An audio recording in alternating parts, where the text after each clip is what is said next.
ওই যে তাকিয়ে দেখুন, ওই যে দেয়ালে হেলান দিয়ে বসে আছেন যে ভদ্রলোক, সাধারণ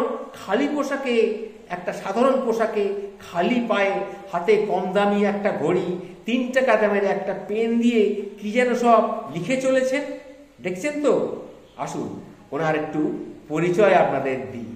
ইনি কর্ণাটক রাজ্যের মন্ডুয়া একজন কৃতি সন্তান। নাম হলো ওনার হচ্ছে শঙ্কর গৌড়া। ওনার ডিগ্রি হচ্ছে MBBS MD, Kolkata medical college থেকে প্রাপ্ত তার ডিগ্রি।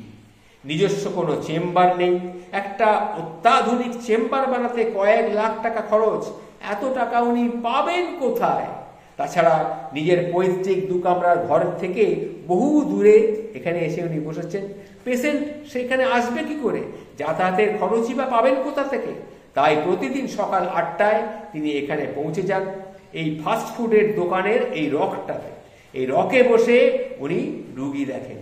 সেখানে বসে বসে এই রোগী দেখা, যতক্ষণ না রোগীর লাইন শেষ হয় ততক্ষণ পর্যন্ত ওষুধ লিখে যান, রুগীকে দেখেন, টেস্ট করেন, টেস্ট করে যা যা করার ডাক্তার যা যা করে সব কিছু করেন এবং খুব সস্তা দামের সহজলভ্য ওষুধ লেখেন।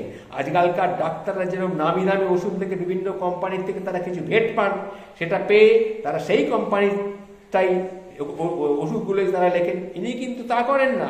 ইনি খুব সস্তার যে ওষুধে কাজ হবে সেই রকম কিছু ওষুধে তিনি লিখে দেন, সেটা ওনার লাইন দেখেই বুঝতে পারছেন। আর ডাক্তার হিসেবে উনি কত ভিজিট নেন জানেন?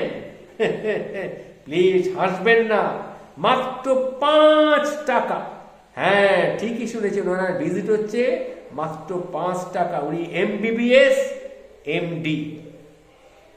ভাবুন তো, আজকের যুগে যেখানে চিকিৎসার নামে গরিবের পকেট লুট করা হচ্ছে, যেখানে অসহায় রোগীর পরিবারকে পথের ভিখারি করে দেওয়া হচ্ছে, সেই যুগে ডাক্তার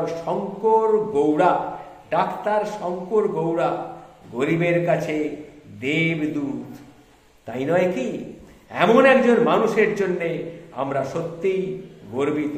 এইরকম একটা মানুষকে আমি স্যালুট জানাই।